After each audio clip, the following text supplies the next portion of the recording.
tous azimuts. Peuple congolais, il est temps de nous lever, de nous serrer les coudes et d'agir pour défendre notre patrie, notre intégrité territoriale et l'intangibilité de nos frontières. La République démocratique Batela Ekolo, Bendele Koyate.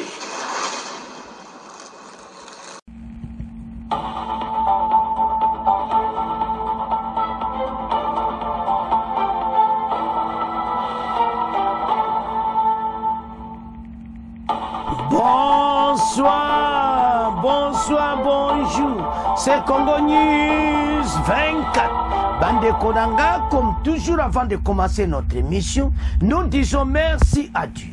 Nous disons merci à nos chers abonnés et téléspectateurs qui nous suivent partout dans le monde et en RDC. Bande Konanga, soyez les bienvenus. À la une, chers téléspectateurs, on va commencer cette émission Bandeko. On va voir une émission spéciale, envoyé spécial de Trump à Kinshasa pour conclure l'accord USA Bandeko au Nord Kivu. Accord wana USA oyo bakozwa Nord Kivu na Sud Kivu mobimba. Bandeko eza kosakanati parce que donc ezali oba lobaka suka na accord oyo mokili eza kozela balobi me awa o balobaka eyinda kaka parce que mena moto a Trump azana Kinshasa.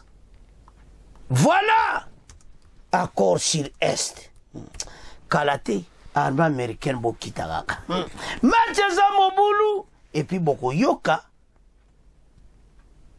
Ronnie Jackson ndenga ko expliquer Ronnie Jackson yewana na Trump yewana yeko mona fachi toko yoka Ronnie Jackson ndeni ya kubeta masulu match za mobulu obaloba ke yindi to développer.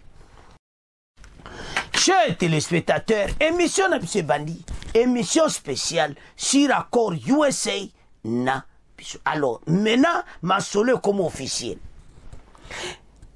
Oh boy, oh ma kelele boy, Trump atindi mutine pa fachi oh. Wow. Ah, président Fachi, babetango bala likolo. Bale wana Kagame azotala ka boy. Azotala kaka nema chango zo betama. Elongwe Kinshasa zo kende bala likolo. Eleki Rwanda, eleki Rwanda azotala ka. Baleki bakomi wapi? De l'autre côté de l'Atlantique. Nakati ya Washington, oh. Wow. Trump, masolo kitoko. Trump minu libanda. Oyo vrai cop. Bande ko États-Unis za ya koningana. Osomona? Alors, o batindio envoyé spécial na yi. Ronnie Jackson, mutu na yi. Tina lera ba campagne. Donc, ozo kanakata abi congrès. Donc, masolo kitoko. Ye bazo dominer ba démocrate partout. Congrès, masolo kitoko. Alors, comme armée koya, makambo za kosakanate, armée américaine bakoya na Nord Kivu na Sud Kivu. Kote wana nyonso este mobimba. Ba Américain boye debiso nango. Ba Congolais na yeba kabinoti. Ceux qui tala ngana lobarango. Kop nyonso eko bare la route Kagame. Mutuana akoma superstar epanabiso. Kop nyonso eko bare la route Kagame. Ko yiba wa minere, ko boa ba Congolais. Ko pwane za yabiso. Tout est ma pona mboka. Parce que match eza yabiso. Toza la clarté, tozo gagne guerre, tozo gagne bitumba oyo. Bandeko basakani na biso. Ba emilie biso. Et comme temps oyo, bala likole betami, na lobaki yango na ba Congolais beletala. Président Félix alingi mboka.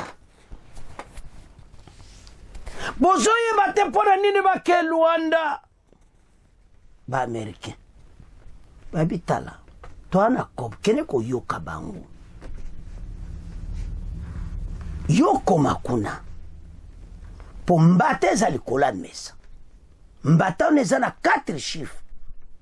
2773. Est-ce que Kagaba Kokomela 2773? Est-ce que Nanga Bissimwa tous ces gens Kokomela 2773? Bah on kokate chiffre légué tellement mounene 2773 bah on kokamote la résolution des Nations Unies. Bah américain t'as la trempe d'enga salaka. Et c'est moi ko sakanati a tindi envoyé spécial à Komona président Félix. Biso to keti bango baye para biso. Biso to koma kaka lettre.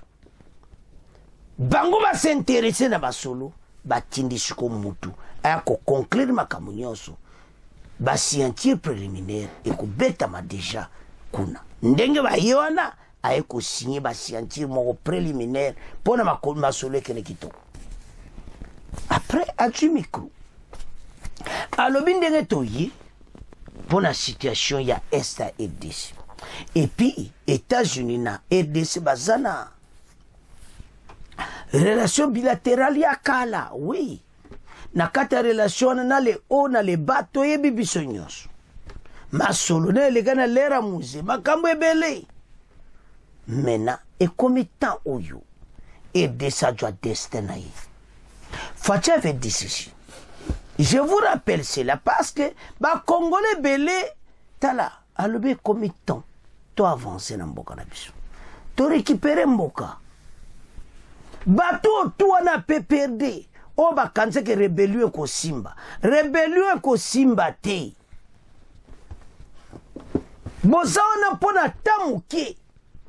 Ta ufacha lo amno ke victoire za biso bato ba chaka timbe. Envoyé spécial. Na kati Union africaine, oh.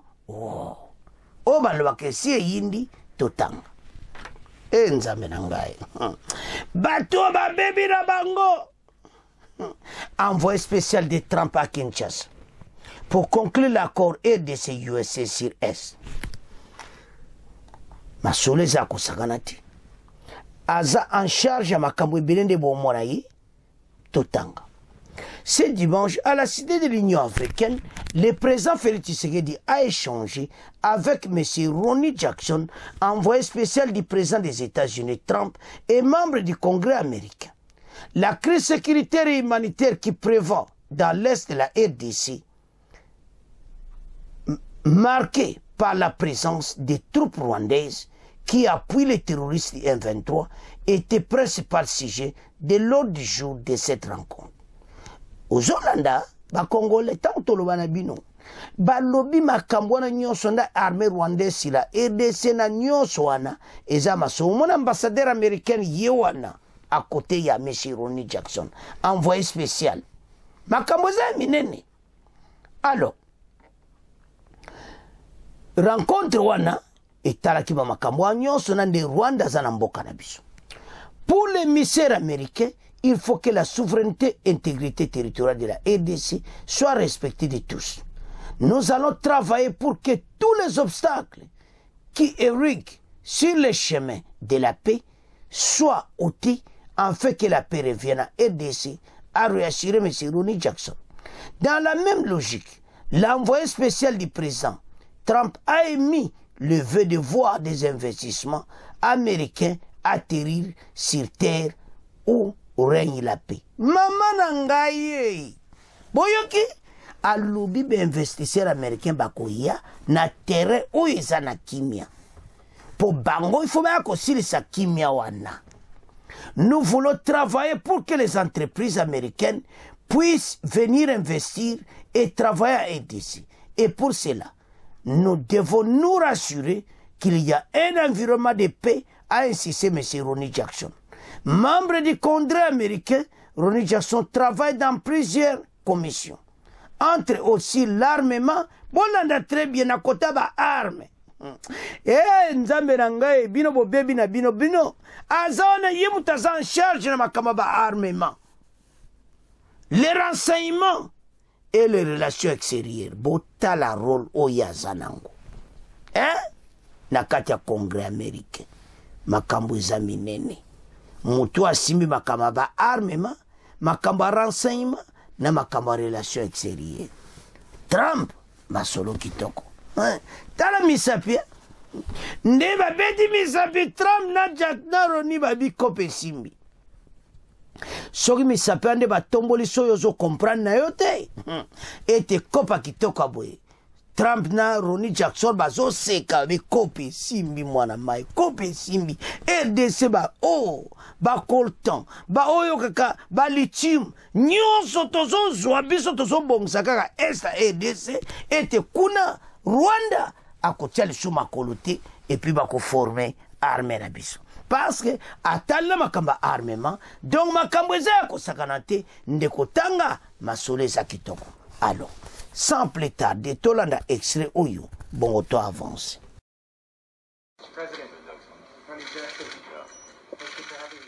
Le respect de la souveraineté et de l'intégrité territoriale de la République démocratique du Congo était au centre de l'entretien ce dimanche à la Cité de l'Union africaine entre l'envoyé spécial du président américain Donald Trump et le président de la République Félix-Antoine Tshisekedi Tshilombo. À travers ses premiers déplacements de l'émissaire personnel du président Trump à Kinshasa, on peut penser à la redynamisation d'un partenariat stratégique entre Kinshasa et Washington.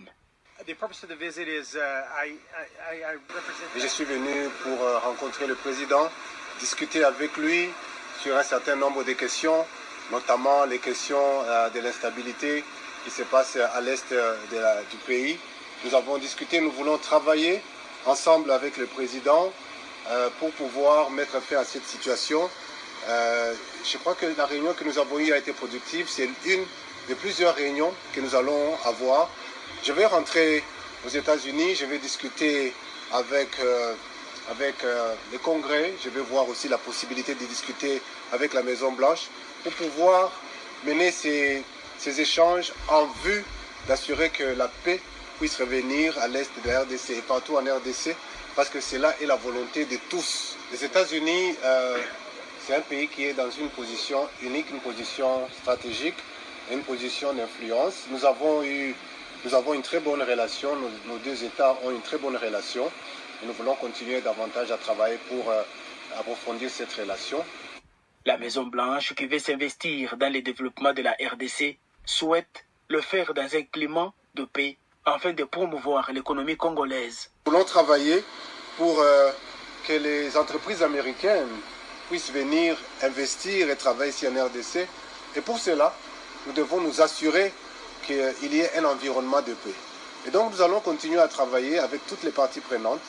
Et je crois que le président et nous-mêmes avons eu ces très bonnes discussions.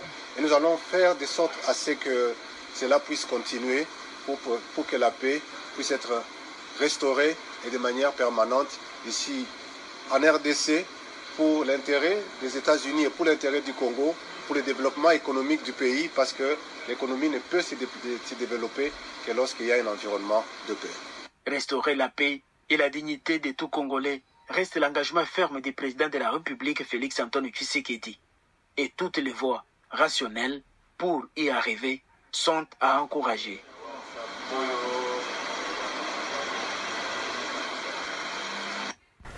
toyebisaki bino ete match oyo tozogaye yango bato bazokomprendre te mais match tozogaye tozoganye. L'envoyé na ye wana na kati ya RDC, Trump atindi mutu na ye koya kotala tout ce qui se passe. Alobi très bien tolandi ye, alobi ba compagnie américaine baya koinvestir na place oyo kimia ezali yango bango baye po batia kimia kote wana nyonso avant me ba société américaine baya. Pourquoi baza koya akori simbi masole sili alobi ke baza koya mais avant baya faut batia kimia do kalate na ndimite to koma taba fin avril armée américaine aza ko satérir. Alors bino batape perdi bato tout bokendaki kuna boke ale simple bomoni tanto la bande comme to komi ba komi na situation difficile parce que ba américain ba du comme na maboko Roni na Trump ba betika kope simbi masolo kitoko. Alors kende RDC et pas Fatio Tolandi Aza en charge armement Ronnie Jackson en charge il y a renseignement américain en charge il y a relations extérieures donc domaine naï et maintenant comment on a fait bayo kana makamunyoso peut-être scientifique moko préliminaire aluana zana na ADC et ça fait kaloba kwa zana ADC na moi tampenza ndiye tolandi tant wana nyoso ko passer awa akoyeba ce qui se passe à l'est a capable à kenetina Beni a capable à kenetina Uvira a capable à keneme kuna pour yeba ce qui se passe au juste avec tous ces armées rwandaises au basa sur le sol congolais et puis akoyeba ke basakaka alobilera kozonga akokutana na congrès akosola na bango puis apesa rapport et par Trump et puis masolo etamboli yaote saki ba congolais et belé bolobaki oka korango États-Unis ba boyi siko to komyo kasi boye msangati boza motema mabe vous n'avez pas votre pays kaka posa en relation na batakabila bata PPRD olingi mboka na yoti et puis même yo journaliste congolais olingi mboka na yoti o bakorwa na ekobebisa bakode binie bwena bwe bozana retard soki Trump atindi mutu sadi masolo esibetami masolo esili yango moni Trump abite yo kende boka osala masolo déjà yele biso ka bakopi tout masolo tout signé makamoto abuo pia sa ndenga yele usene ba document fatia signé mbalamu et puis ngozala accord moko oyo kaka accord du siècle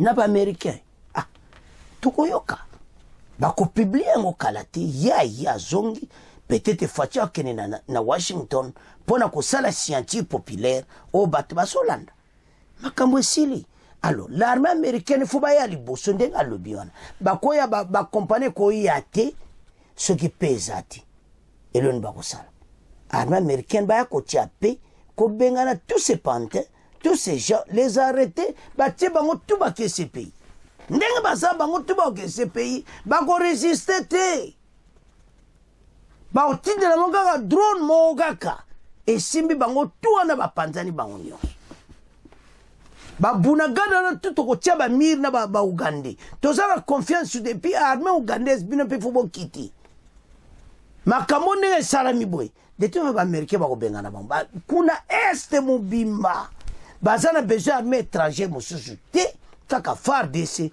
na armée américaine ba sala masou alors alobi clairement ba ya ko bon ça va tia pe d'abord na est so kimi ekoti na est ba société américaine ba ko timola ah ba lithium ba minerai bo sala kako bo sala so bo sa biso zara besoin pe ngaponanga congolais nyonso pe azana vina biso ke muto nyonso ko kale Kagame ko tia désordre na mboka na biso pona libela mais ba américain ba ko bima ba héros parce que bandimi alors et loko Chine zanga ki ko sala ngwana basa kuna na soki makambo to rapidité kité vision bato yani bakende ti même na bakalemi tout ça armée comme qui corrompu armée comme sous moyen te tika armée américaine baya batia ordre na armée oyo na batu oyo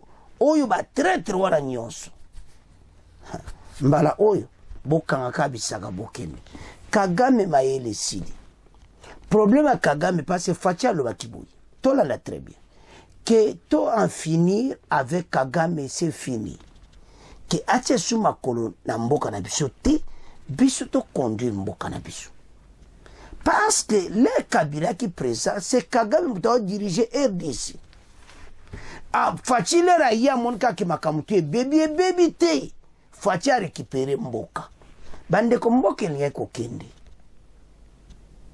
parce que monsieur en question azaki au pouvoir azaki ne congolais ba dévoiler ngo partout kene ko lana RD Congo basango télévision chaîne na biso mususu, RD Congo basango kene ko yoka ndenge bazoloba.